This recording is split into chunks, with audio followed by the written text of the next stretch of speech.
are back with Arundhati and myself on this Wednesday morning. We've been talking about kids, and I know parents out there probably need a little bit of a break after everything that we've shared with you, but we've covered a lot of topics, but we want to talk about something that's pretty important as well, self-control. Now that has to start at obviously a very young age, and if you're not taught that, messes you up when you grow up. So Arundhati, let's talk about self-control.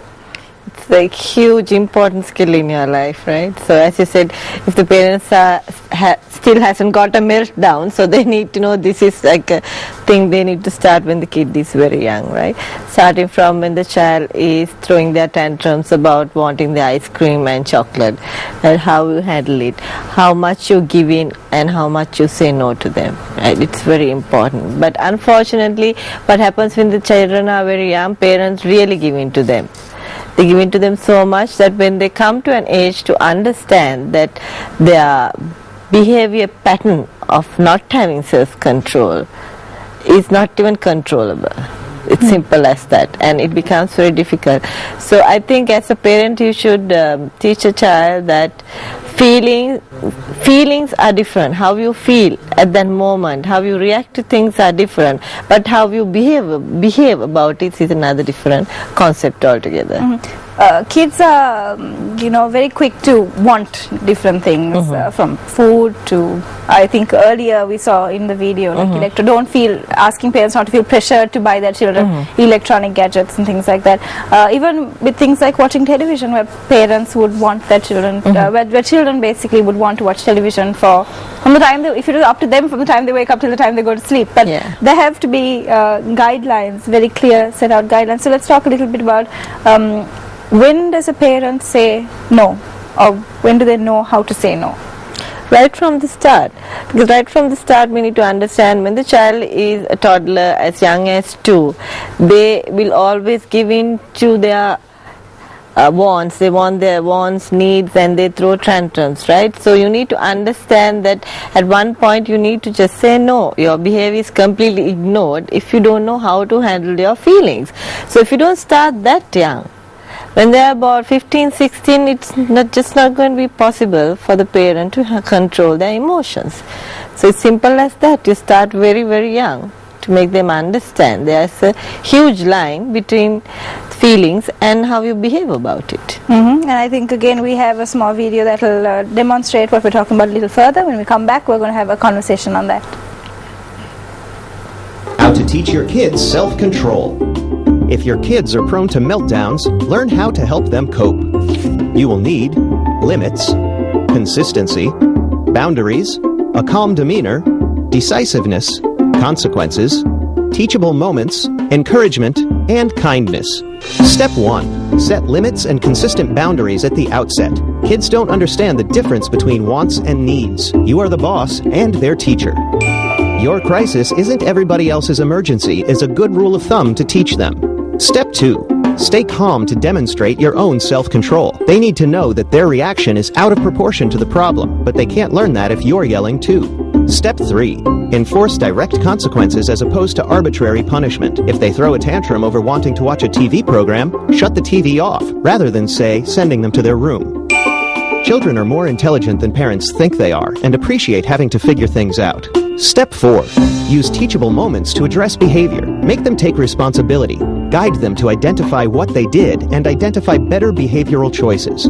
Step 5. Let them make mistakes. Problems are opportunities to learn better behavioral and coping skills. Comfort them, but encourage them to try self-discipline again, noting what they did right. Step 6.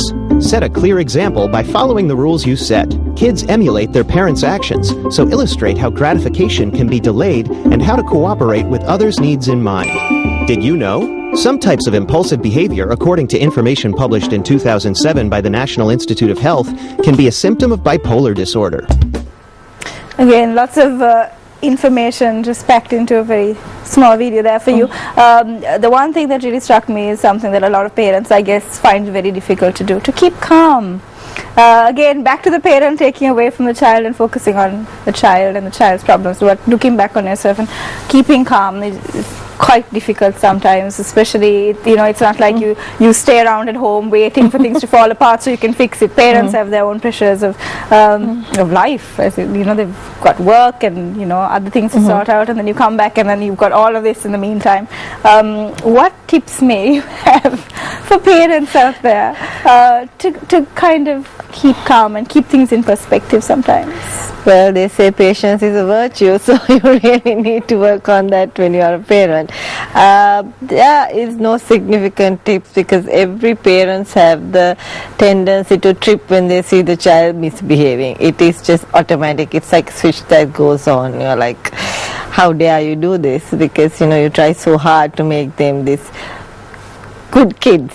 So I think it's about trying to have this built up thing. You need to tell yourself, okay, they are young. I need to understand the situation and not react. You need to always understand the situation and react much as, stay very neutral about the situation and not yell about it. But it is difficult, as you said, from parents' point of view, but you really can't talk any sense into a child unless you cool off first. Kids sometimes do make mistakes, and sometimes parents need to deal with that. Let's talk a little bit about that in just a bit. Right now we need to take a quick break.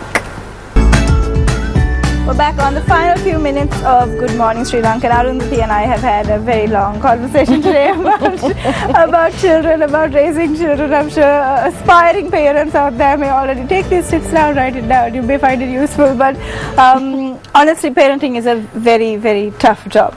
And quite often, as with everything, if your child slips up, it might be something small, it might be something big. Parents tend to take it very, very personally. It can be something in school, it can be something at home, it can be something that your child did to somebody else's child or something. And parents tend to take that very, very personally and going to get very judgmental about it and very angry about these things. So how should a parent ideally, in the ideal world, react to something that a child does wrong? Well, it's natural for every parent to feel that their child's actions reflect directly upon them. It is very natural, because you work so hard to bring them up, right? But you should not think like that, because the first thing is, as I said, you are bringing up another individual. This is not your miniature toy size mini-me. This is a complete different personality. He or she has different thinking. He or she will have completely different potential in life. So how we handle the situation is, number one, is to really understand why the child is reacting that way. So if you are not ready to have this deep conversation with the child, I mean, it's very difficult because what happens is, especially with teenagers, they just shut down.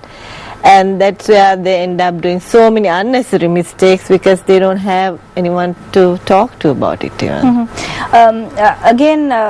Sometimes parents find it because there's no manual on parenting, and because there's no exact way to figure things out, there's almost a distance between discussing some of the bigger or scarier topics, as it were. So you know, if it's smaller things, you're okay with it, but as a child grows older and you need to know more about the ways of life, or your body, for instance, parents are a little afraid to broach those topics because it's a scary for the parent, or possibly even more for the parent than it is for the child, because you have to formulate what you have to say and things like that.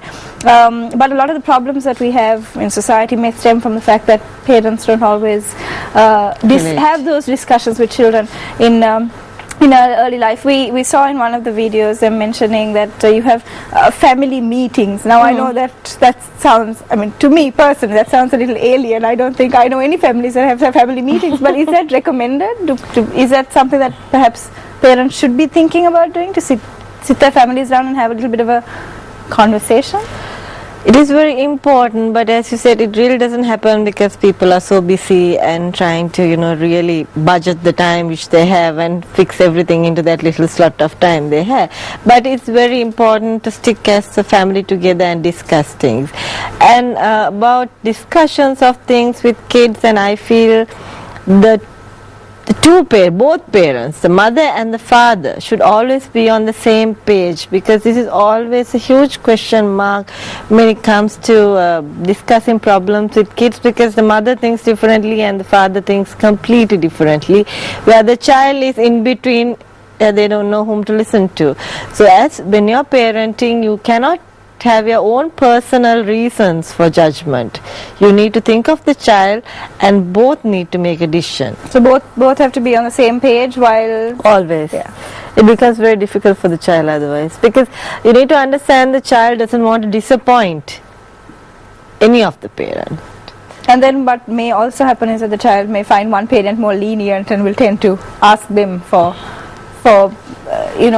ways and means to get out of things, and then one parent for another. They become like two different roles. It becomes a rift, and what happens is that you're not getting the benefit out of the situation at all, because you are just deviating from the whole thing. But as I said, always remember, a child never wants to disappoint their parents, so always play on that goal, because they don't want to disappoint their parents. It never happens. Alright, never happens. That's what you need to remember. Thank you so much, Arundhati, for being on the show once again, for sharing all your insights. It's been a pleasure having you on Good Morning Sri Lanka.